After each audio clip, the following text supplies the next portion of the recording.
Reina se encuentra en el Congreso de la República. Hoy se vota un tema fundamental, el tema de la paridad y además de la alternancia en el caso del voto para las mujeres. Rob, cuéntanos por favor qué es lo que está sucediendo.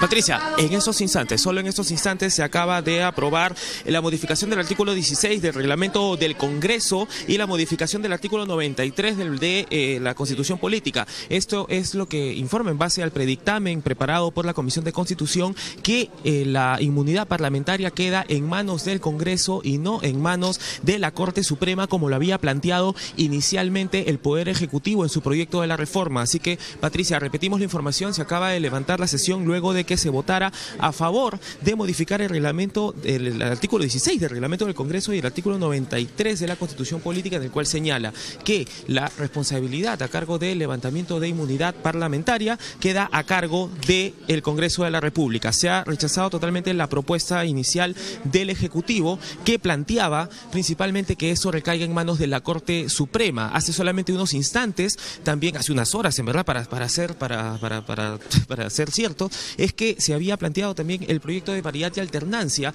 en el cual, Patricia, se señalaba que para las elecciones del año 2021 una cuota de 40% de mujeres que iba a ir creciendo de forma paulatina en 5%. Para el 2021, 40% de mujeres en las listas parlamentarias, para el 2026, 45% en las listas congresales y para el año 2031, 50%, como planteaba inicialmente el Ejecutivo. O sea, se ha accedido al pedido del Ejecutivo, pero de forma gradual y paulatina, en un crecimiento de 5%. Estos dictámenes que pasaron a votación en la Comisión de Constitución se someterán a la sesión del Pleno de este lunes, en el cual se espera ya votar todos los 6 proyectos de la reforma. Tenemos un pequeño audio de lo que ha sido el debate en esta sesión de la Comisión de Constitución. Vamos a escucharlo, Patricia.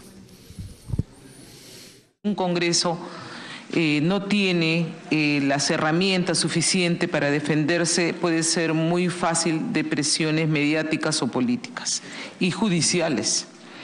Así que nos parece correcto que se mantenga en el fuero del Congreso, así no les guste a muchas instituciones o personas en especial que creen que debe salir de este ámbito la defensa de la institución. Porque no es la defensa de un congresista, es la defensa de la institución. Nosotros creemos que la inmunidad es una garantía del buen ejercicio.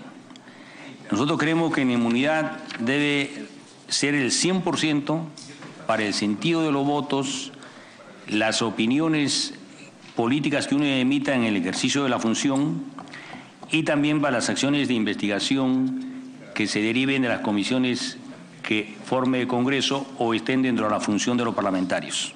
En eso no debe haber ningún retroceso y debe ser 100%. Si un individuo está cometiendo un delito en flagrancia, está matando a alguien, robando a alguien, ¿qué más? O sea, hacer pasarlo por todo el Congreso de la República o la Comisión Permanente para una evaluación, me parece ya como un exceso. Esa debería ser un acto automático, si hay una prueba evidente de que está cometiendo un delito. ¿Por qué tendríamos que proteger a alguien que está cometiendo delitos penales en flagrancia?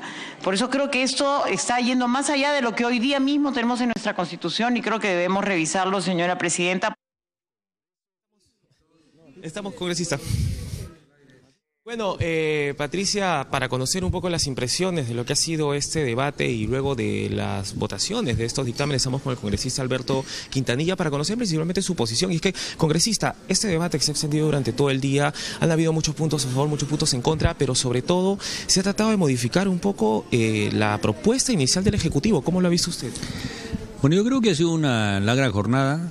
Lo positivo es que se han votado todos los proyectos y están aptos para entrar al debate a partir del día lunes. Lo negativo es de que en el plano de la inmunidad la mayoría de los congresistas, fundamentalmente los votos del fujimorismo, han estado en contra de lo que quiere la población, que realmente haya un equilibrio de poderes y que no sigamos con una institución como inmunidad en manos del Congreso, que en la práctica se ha convertido en impunidad. Eso es absolutamente negativo. Principalmente el fujimorismo plantea que la Corte Suprema no ofrece las garantías y además que se le estaría quitando el derecho constitucional y la independencia de poderes al Congreso. Por eso es que no aprobaron que de alguna manera pase este dictamen al Pleno con la inmunidad para que quede en manos de la Corte Suprema. Recordemos que estamos en una república liberal, democrática, donde la base fundamental es el equilibrio de poderes y la división de los mismos y la mutua fiscalización. Eso es lo que no entienden. Y creo yo, de que mantener la inmunidad como está en manos del Congreso es impunidad, y ciertamente es una situación de privilegio en relación al resto de ciudadanos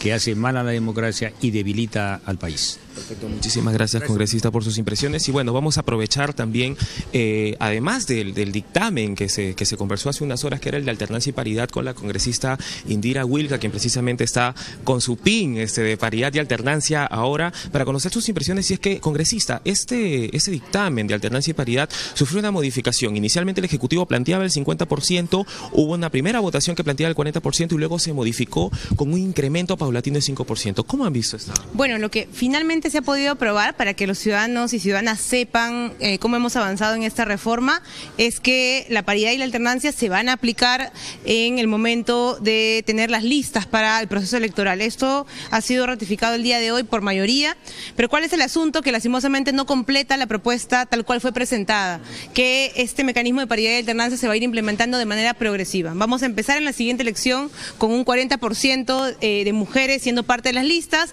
En la siguiente elección vamos a añadir 5% más, y así hasta el 2031, que se llegaría por fin al 50%. Esto es un avance, pero creo que más allá del avance, que va a ser progresivo, que hubiera sido ideal que empezáramos ya, lo que queda demostrado es que este mecanismo es un mecanismo que sí genera una mayoría acá dentro del Congreso, que no es como se estaba planteando inicialmente, que es una propuesta que se contradice con la meritocracia, o que es una propuesta que está parcializada con determinadas perspectivas políticas. No, la paridad y la alternancia es una propuesta que sobre todo ha sido empujada por las mujeres en diversos espacios, en diversos países, y lo que plantea es únicamente empezar a emparejar la cancha en la política, porque en la política lo que hemos visto, y las cifras la pueden ahí comprobar, es que nuestra presencia no es proporcional a la presencia que tenemos en la sociedad, donde somos más del 50%. Eso es lo que se está buscando, y con ello, por supuesto, mejorar la representación, mejorar la calidad de la democracia, y creo ayudar a algo que hoy todavía nuestro país adolece, que es garantizar que las mujeres ejerzamos nuestros derechos, todos ellos, de manera plena.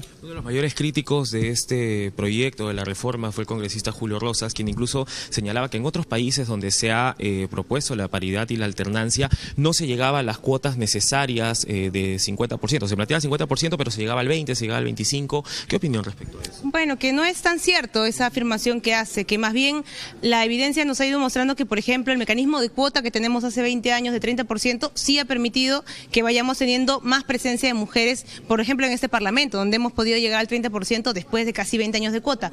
Y entonces la pregunta era, ¿queremos seguir esperando para que las mujeres ocupen lugares en la política de manera proporcional a lo que somos en la sociedad, o queremos seguir postergando esa decisión? Entonces la decisión ha sido muy clara en ese sentido. Esto ha venido funcionando y está funcionando, de hecho, en otros países en América Latina, que también han entendido que hay todavía una disparidad en términos de la participación de mujeres y varones en la sociedad, y más aún en la política, que es justamente el espacio donde se toman decisiones para el resto de los ciudadanos y ciudadanas. Así que es un paso hacia adelante, la evidencia nos ha ido mostrando eso, pero además creo que ha sido clave en esta discusión la propia fuerza que han tenido las mujeres en los últimos años para plantear la necesidad de estos mecanismos de acción afirmativa. Perfecto. Muchísimas gracias, congresista, por su opinión. Y bueno, ya se llegó a la recta final de la reforma política. Este lunes sabremos verdaderamente lo que sucederá en el momento en el cual el Pleno del Congreso, Patricia, realice la votación de estos dictámenes que se han trabajado aquí en la Comisión de Constitución a solamente unos días de que se termine la legislatura,